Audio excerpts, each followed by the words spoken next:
It's cozy season, and nothing compares to wrapping yourself in a Minky Couture blanket. Luxuriously soft, perfectly warm, thoughtfully made. From movie nights to chilly mornings, Minky Couture turns everyday moments into pure comfort. Once you feel it, you'll understand why it's called the original best blanket ever. Visit minkycouture.com or a store near you and make this cozy season your softest one yet. When you buy LG, you get so much more than just an appliance. You get more done, more cost savings, more peace of mind, and more control. Because LG appliances are designed to do more. Like washers and dryers with AI tech to take out the guesswork. Refrigerators that fit in tight spaces and keep food fresher longer. Or ranges with precise induction cooking and easy cleanup built in. All with the style you want and reliability you can count on. So you can get more from your home every day. LG Appliances. So much more. Make life easier with LG. See the latest models and savings now at LG.com.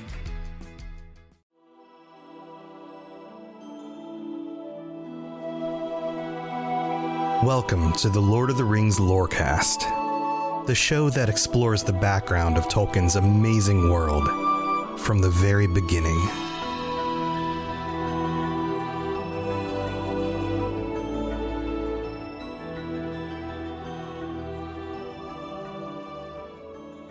As I was preparing for this week's episode, something dawned on me, and maybe it's obvious, maybe it's something I should have thought about previously.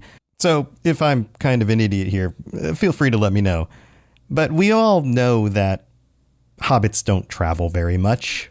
In general, they avoid adventure. They like to live in their little hobbit holes in Hobbiton or in the Shire, and they do their farming or they do their whatever it is that they do for a living. And they don't go very far. We all know that, right? This section of The Hobbit is the first time they climb up into the mountains. And it dawned on me that the dwarves clearly have seen mountains. They live in mountains. Gandalf has traveled all over Middle-earth. He knows the mountains like the back of his hand, well, roughly speaking. But Bilbo has never been in the mountains before.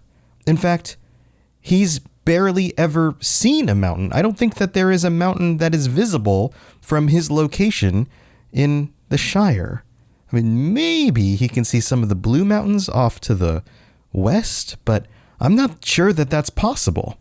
These might be the first mountains that he has ever seen.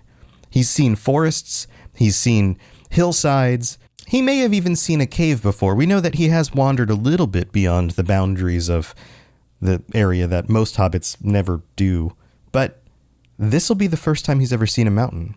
Mountains and the ocean are two things that I don't think Bilbo has ever seen. And we get to experience, at this moment in The Hobbit, his first time in the mountains.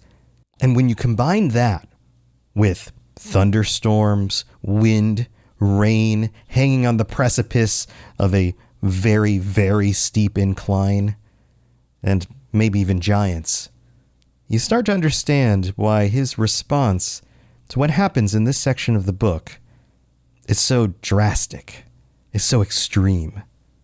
So let's get into it. Let's talk about Bilbo in the mountains.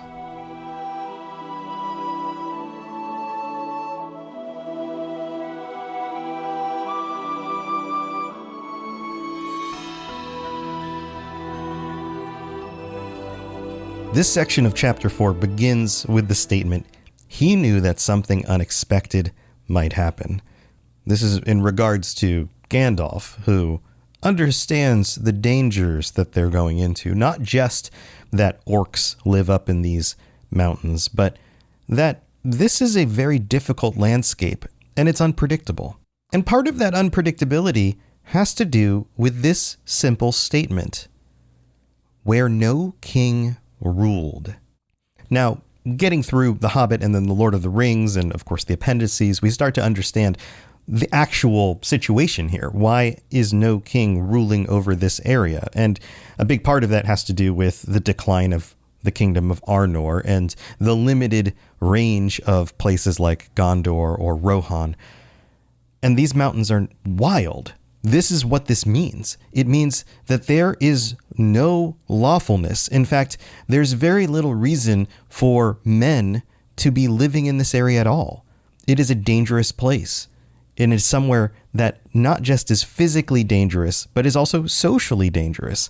There aren't armies here. There are not individuals to keep back the wilds, like we've discussed. But the issue of wild creatures and orcs isn't really the first thing they come across, the kinds of things that would have been held back by the armies of men. It's a thunderstorm. A thunderstorm wells up while they're up in the mountains, and we get this description, this growing description: thunderstorm, comma, a thunder battle. And you notice these patterns where you start with something that we all can understand, and then it expands and gets worse and worse, more and more severe. It says, you know how terrific a really big thunderstorm can be down in the land and in the river valley, especially at times when two great thunderstorms meet and clash. The narrator here is reaching out again to the reader. These are things that you understand. Most of us have experienced a thunderstorm in the kinds of places where we live, like a river valley. And maybe we've experienced two thunderstorms meeting and clashing, although that's a little bit more far-fetched, but okay. Wait, two thunderstorms meeting and clashing. This is building to an analogy. Quote, more terrible still are thunder and lightning in the mountains at night when storms come up from east and west and make war. The lightning splinters on the peaks and rocks shiver and great crashes split the air and go rolling and tumbling into every cave and hollow. And the darkness is filled with overwhelming noise and sudden light. We've moved from, hey, you know the valleys and the thunderstorms that happen, to the darkness is filled with noise and light. We're going to the most contrasting things you can. The darkness, the quiet, is broken by flashes of extreme light and sound. This is cacophonous. There's nothing about this that is calming or safe feeling at all. And I have a feeling here that the narrator is giving us Bilbo's perspective of the situation. If you were in a situation like this, somebody who had never seen a mountain before, and you were up on the precipices, already feeling the anxiety of the situation that you are in, the physical stress of your labors, and then all of a sudden, the worst thunderstorm that you've ever seen seems to come out of nowhere. This might be what it would feel like. And the very next sentence of the next paragraph, the first sentence of this next paragraph tells us Bilbo had never seen or imagined anything of the kind. He's never been in a situation like this before. And then we get some description of taking shelter under a overhanging rock. But then he peeps out and sees in the lightning flashes in the distance across the valley two stone giants who were hurling rocks at one another like it was a game, like they were playing catch. They're tossing them back, they're smashing, they're splintering trees and crashing on the grounds below. And in this moment, I pose to you a question. Are there actually stone giants in these mountains, or is this Bilbo talking about what it feels like to witness this thunderstorm in the mountains? Now, it could be both. There might actually be giants in the mountains tossing stones.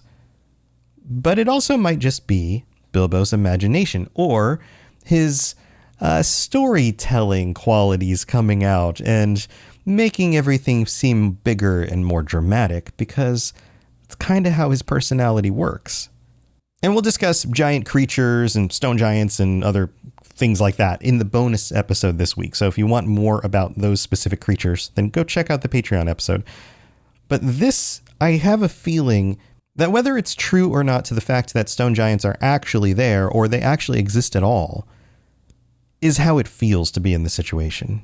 And it continues with these extreme descriptions of the wind whipping around, the rain moving sideways, and hail coming from every direction. So much so that this overhanging rock is no protection at all. And then, in a way to make it even more emotionally touching, we get a description of the poor ponies standing with their heads down and their tails between their legs, and some of them whinnying in fright. And the very next sentence says they could hear the giants guffawing and shouting all over the mountainsides. And I had to look up guffawing just to make sure I understood the actual definition. It means a loud and boisterous laugh. And again, I ask you the question, is this actual giants laughing in the distance, or are these the echoes of the thunder bouncing between these steep mountainsides as if it was laughing at them? Is this an interpretation of the way it feels, or is this actual reality? And then we get this quote from Thorin. "This won't do at all," said Thorin. "If we don't get blown off or drowned or struck by lightning, we shall be picked up by some giant and kicked sky high for a football." So maybe this lends a little bit more to the proof that these may have actually been real giants that were actually here. Or, of course, if Bilbo is writing the story, then he might be reinforcing this idea by inserting a quote. There is a little bit of a hint here, though. The use of the word football. Football? Hobbits know what football is? Football must have gone way back in time, or this was an editing by a future editor inserting a word that makes more sense for the readers to understand. It isn't ridiculous to think that the dwarves or the hobbits would have had some sort of sport where they kick a ball with their feet. And oftentimes when we get these translations of old books, sometimes you will have the retelling of the story in a way that actually matches what the reader understands in their worldview and their experience. So it's kind of curious that the word football shows up right here. And then we get this quote from Gandalf. He says, "Well, if you know anywhere better, take us there," said Gandalf, who was feeling very grumpy and was far from happy about the giants himself. I mentioned Grumpy Gandalf on a previous episode, and some of you really enjoyed that reference, and it eventually became a t-shirt for patrons. So if you want to go check it out, you can see it on the Patreon site. But more funny to me is this fact that Tolkien actually uses the word grumpy here. This isn't something I recalled when referencing Gandalf being grumpy on one of those previous episodes. I often don't hold on to specific words or titles in my brain very well. I hold on to concepts well, but not actual words. And this is hilarious to me, the fact that we have Grumpy Gandalf right in this scene, and Tolkien tells us this is Grumpy Gandalf. And a side note, I saw a Reddit post, I believe it was a Reddit post, that was asking how much Gandalf actually knew about what was going to happen in the future. There seems to be a, let's say, contingent of fans out there who have this perspective that Gandalf kind of knew the way things were going to play out. Maybe through his connection with Eru Ilúvatar, maybe after he comes back as Gandalf the White. I think that moments like this, and clearly this is still Gandalf the Grey here, but moments like this show us that Gandalf does not know what will happen in the future. He's wise enough to be able to predict things, and he's wise enough to pull his experience together in order to try to make the best decisions he can. But the fact that he gets upset, that he is grumpy, that he is concerned, that he has anxiety, to use a more modern term, about what is happening in the future and how they need to go about what they're doing in order to make sure that things work out. And the fact that he has concern about things like giants or natural weather events that could as easily destroy their quest as any horde of orcs. I think that shows that he doesn't know what the future holds. He has real feelings, just like anybody else. His information about the future is limited. In the very next section, we find out that Fili and Kili are sent to look for a better shelter. I think this is another example, in some regard, of how Gandalf doesn't fully understand exactly what will happen. He's very shrewd, he's very wise, and he generally makes the right decisions in the long term. But sometimes the short-term effects of these decisions, or allowing Thorin to continue making decisions and not actually deciding against what is suggested here, lends itself to this perspective that, again, his foreknowledge is limited. Because what's about to happen is terrifying. This paragraph says, the end of their argument was that they sent Philly and Killy to look for a better shelter. And this is the argument about what to do in the situation. They had very sharp eyes, and being the youngest of the dwarves by some 50 years, they usually got these sorts of jobs. Now, isn't that always the case? When you ever have a job that the older people in the community don't want to do, they always hand it off to the young people. And sure, there are benefits to the young people for gaining that experience and being able to do these kinds of things. But also, when you think about the situation that they are in and they need to determine where to go to find a better shelter, and the option that they find is a cave, then wouldn't it make more sense to send somebody with them with a little bit more experience in order to better vet the cave that they are in? Now, for those of you who have read through this before, which is probably most of us, and you know what's about to happen, that still may not have actually made a difference with the situation, but it is funny to me that this is how this typically works, and this is something that Tolkien was aware of. You send the youngest people to go do the thing that nobody else wants to do because it feels dangerous, and on some level, yeah, you're relying on the fact that they are more spry, that they are younger, they have more energy. Maybe they're able to weather the situation, and that's kind of a pun I didn't intend, a little bit better than the older people in the group. But at the same time, wisdom can help with these kinds of decisions.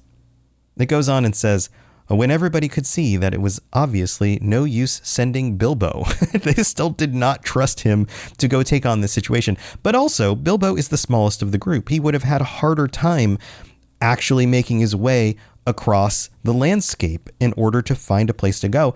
And on top of that, remember, these are dwarves. If they are looking for shelter in a mountain, then they will have infinite more experience than Bilbo will. It continues, there is nothing like looking if you want to find something, or so Thorin said to the young dwarves. And this statement really stood out to me because there is wisdom in this. It reminds me of conversations I've had with my son, and this is going to go off on a little bit of a side tangent, but maybe you can relate to this. This idea that as a young person, somebody who, in his case, he's entering high school right now, he's a freshman, and the future that you are looking forward to and this idea of what you want to do with your life can feel so daunting. Oftentimes we get paralyzed by infinite opportunity and options. And it's not like there's actually infinite opportunity, but you know what I mean. Too many options make you hesitant to actually make a decision. But in those kinds of situations, and maybe in these kinds of situations where you are on the side of a mountain, there's nothing like looking if you want to find something. If you don't do anything at all, you will not discover a path forward. But if you want to find a path forward, then you at least have to go look. You have to pick that first path of exploration, of trying something amidst all the options in order to find something. And it's one of those statements that sounds kind of obvious, and wisdom often does this. It seems like in philosophical circles, you would call it a tautology, something that is self-evident, something that is just obviously what it is and doesn't really need any explanation. But yet it holds a deeper truth. You have to start looking to find something. So good on you, Thorin. But I think what they found was not necessarily what they expected to find.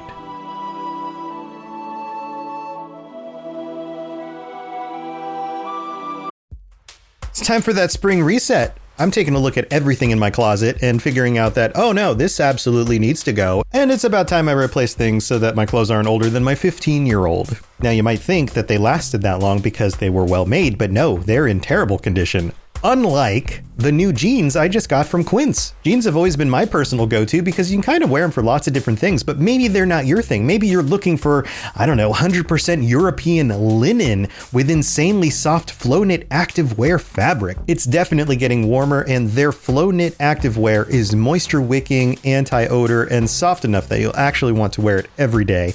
So pick out what you want. You can't go wrong because they have prices 50 to 60% less than similar brands. And like I said before, they are high quality. I continue to wear their clothes all the time, and I know that these new jeans are going to last me a lot better than the other things in my wardrobe. And on top of it, they look great. They're so comfortable. And I spent just as much on the jeans that I am now cleaning out of my wardrobe. So if you're looking for something better, just all around better, go check out Quince. So go do it right now. Refresh your wardrobe with Quince. Go to quince.com/ringslore for free shipping and 365-day returns. Now available in Canada too. Go to quince.com/ringslore for free shipping and 365-day returns. Quince.com/ringslore.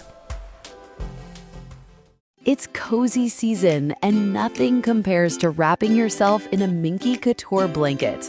Luxuriously soft, perfectly warm, thoughtfully made. From movie nights to chilly mornings, Minky Couture turns everyday moments into pure comfort.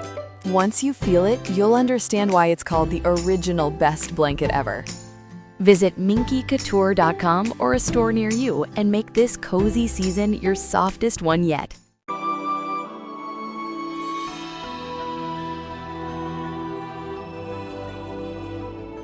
Thank you for bearing with me on my vacation last week. I wanted to get out something rather than nothing, and I hope you enjoyed my exploration of Tolkien in Germany.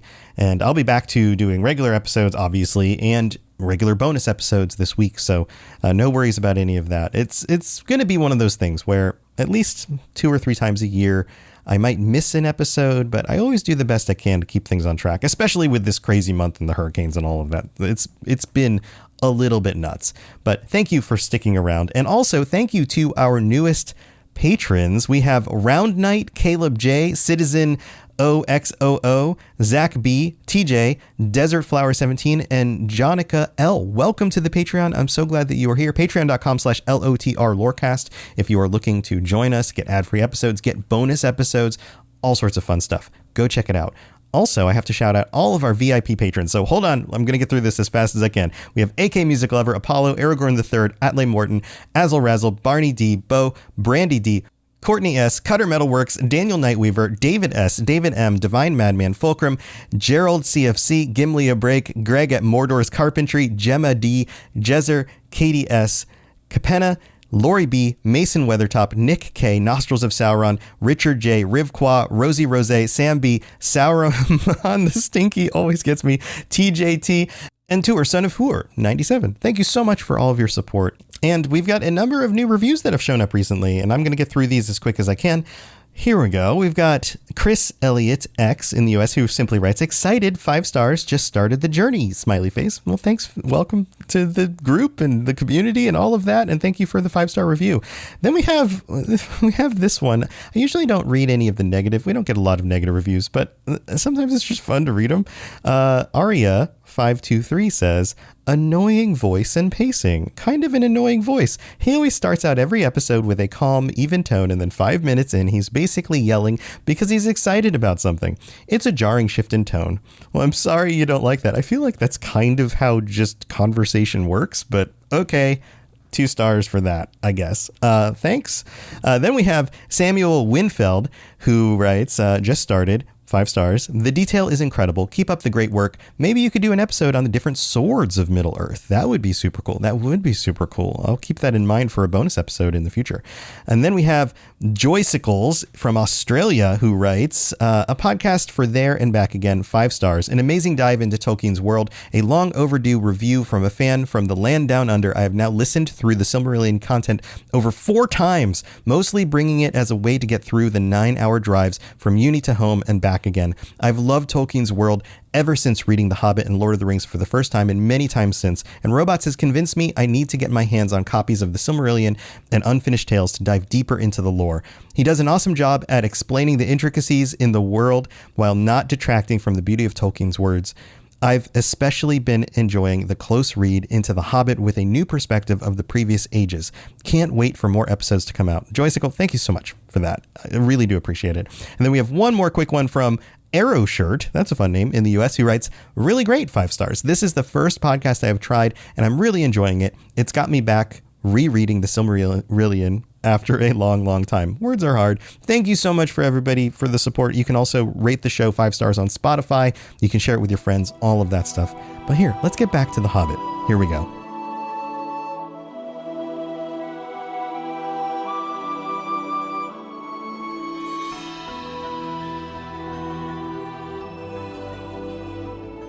Quote, "You certainly usually find something if you look, but it is not always quite the something you are after. So it proved on this occasion." So Fili and Kili explore, and they find what at first seems to be what you would expect on the side of a mountain, a cave. They come back, and Gandalf is skeptical. He says, "Have you thoroughly explored it?" And in the text, thoroughly is italicized. You don't get many italicized moments in the text, but this one is clearly marked. It is foreshadowing, for sure. Gandalf has his suspicions.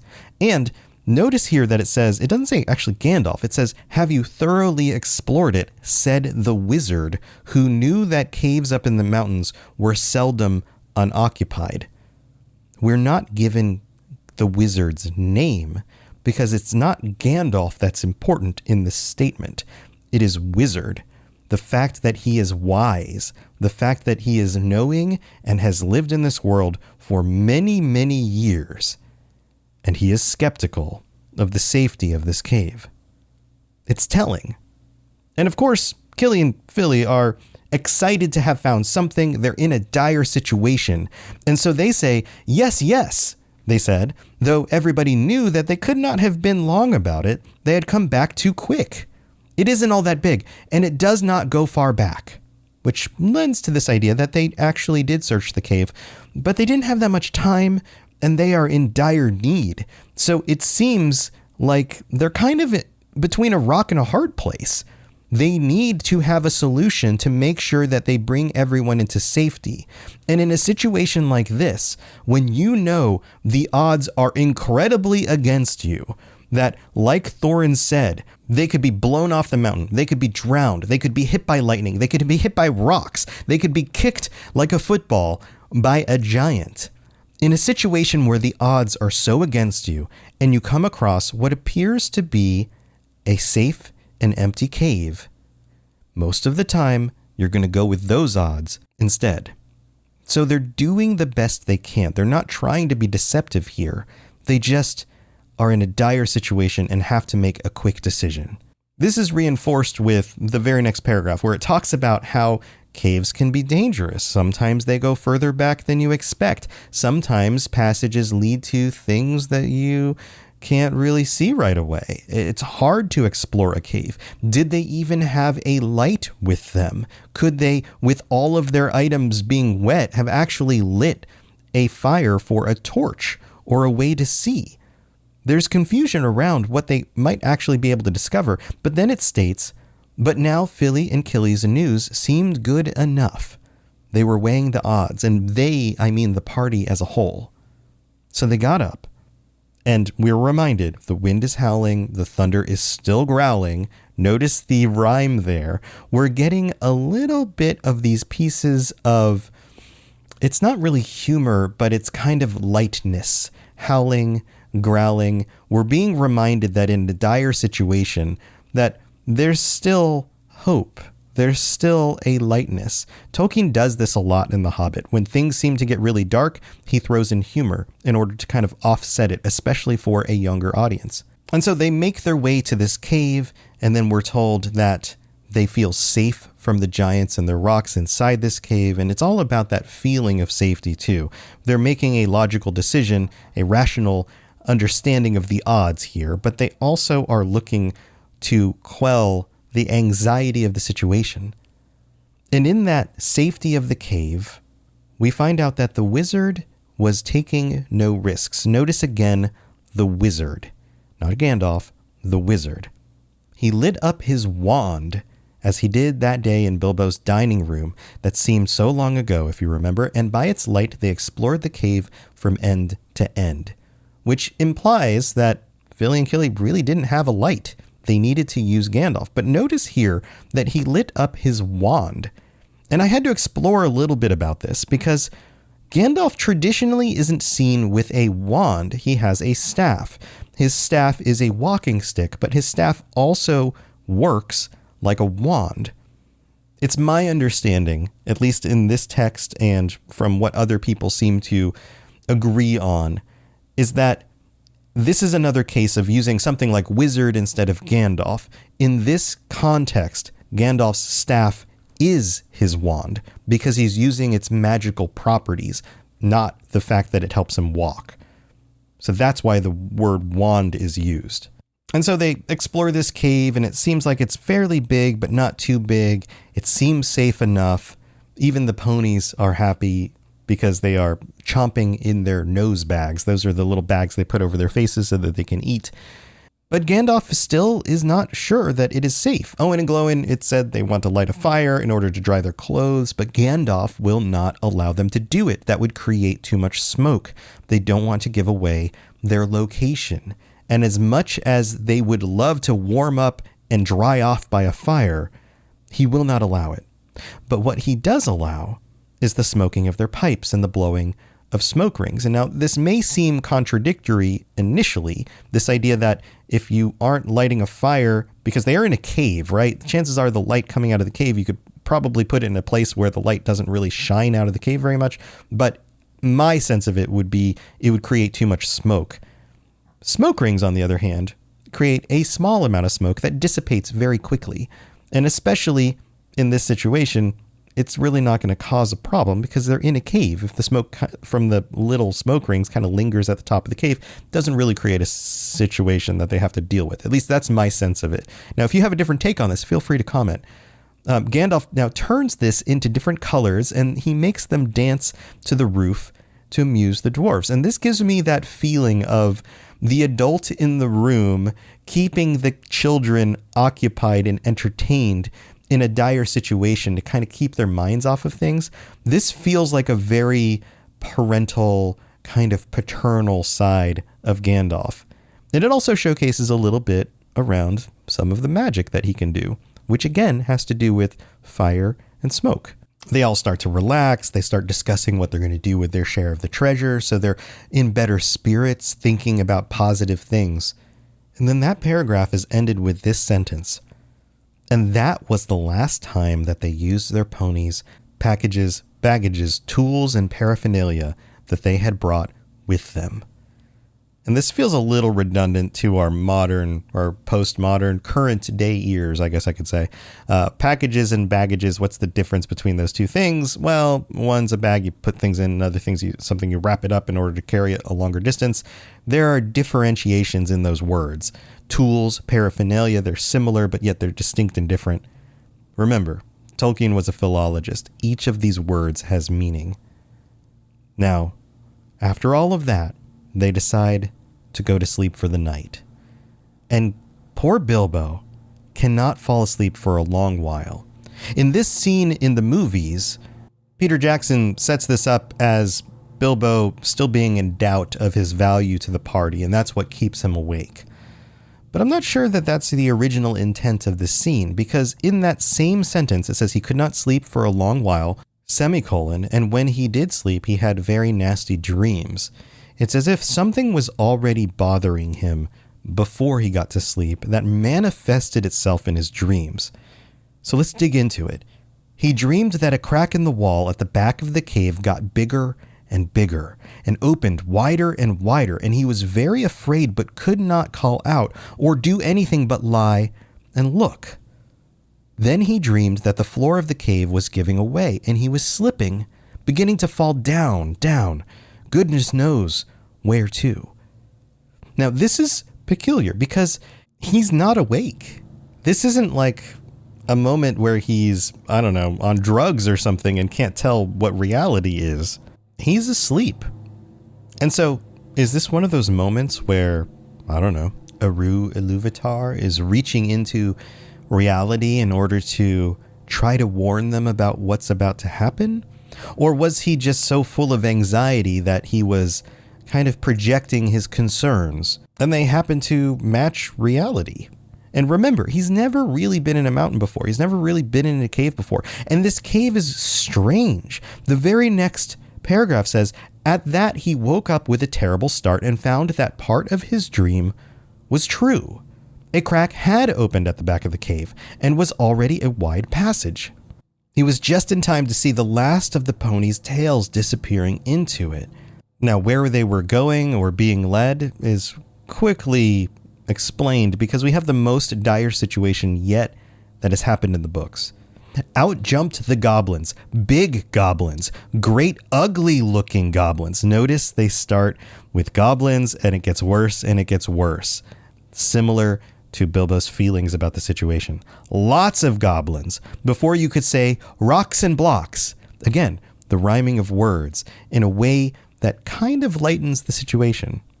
There were 6 to each dwarf at least, and 2 even to Bilbo. This means that there were at least 74 goblins in this cave, which leads me to believe that this cave is a lot bigger than we thought it was. But maybe the crack in the wall opening up actually created a lot more room for all of them to be in. And I still have questions about this. The crack in the wall, the fact that the stones can move, is this a mechanism the goblins built into the wall? Is this similar to the dwarves building hidden doors in their own locations? Can the goblins do something like that? It seems a little bit strange, or at least more strange, if this is a natural thing that they're able to easily move out of the way and yet looks like a solid wall in a cave. So I would imagine that they've actually built this for their own ability to get in and out of the deeper recesses of this cave unseen. So Bilbo and the dwarves are grabbed and carried through the crack, and it says, "Before you can say tinder and flint." Now, this isn't another one of those rhymes, but it is a two things grouped together that kind of follows that same pattern in a way to make this a little bit lighter again. But who wasn't captured? Gandalf. Remember, Gandalf was the most wary of any of them in this situation, but he also, we were just reminded, has magical abilities over things like smoke and fire. Well, this whole thing wakes him up, and in a split second, he reacts. There was a terrific flash like lightning in the cave and smell like gunpowder, and several of them fell dead. We've talked about magic before. Is this a magic spell that he cast, or did he happen to have some materials in a pocket that he was able to light quickly in order to explode like a small bomb that wouldn't be too different from a firework? The crack closed with a snap, and Bilbo and the dwarves were on the wrong side of it. Where was Gandalf? Of that, neither they nor the goblins had any idea, and the goblins did not wait to find out. They seized Bilbo and the dwarves and hurried them along. Thanks for listening to the Lord of the Rings Lorecast. If you'd like to learn more about other fantasy worlds, check out my other podcasts, The Elder Scrolls Lorecast, The Witcher Lorecast, and more at robotsradio.net. If you'd like to reach out, I'd love to hear from you. Send me a note on Twitter at robots_radio, or join our amazing community on the Robots Radio Discord. There are links in the show notes, or just search Robots Radio Discord, or find the link on robotsradio.net. I'll see you next time. Here's something most people don't realize. Great sleep doesn't happen by accident. It starts with what you're sleeping on. That's why I switched to Sheets. Their bedding is made from the same performance fabrics you'd find in elite athletic wear, but designed to help you sleep better. If you run hot at night, these sheets help you stay cool and dry. If you love that cozy, ridiculously soft feel, they've got that too. Comfort that stays consistent from the moment you hop into bed. And for anyone with an adjustable base, this is a game changer. Their Stay Fit corners are the best I've ever tried. No slipping, no popping off, even when the bed moves. When your days are demanding, Sheeks helps you wake up restored, not run down. Try them for yourself with their 60-night risk-free guarantee.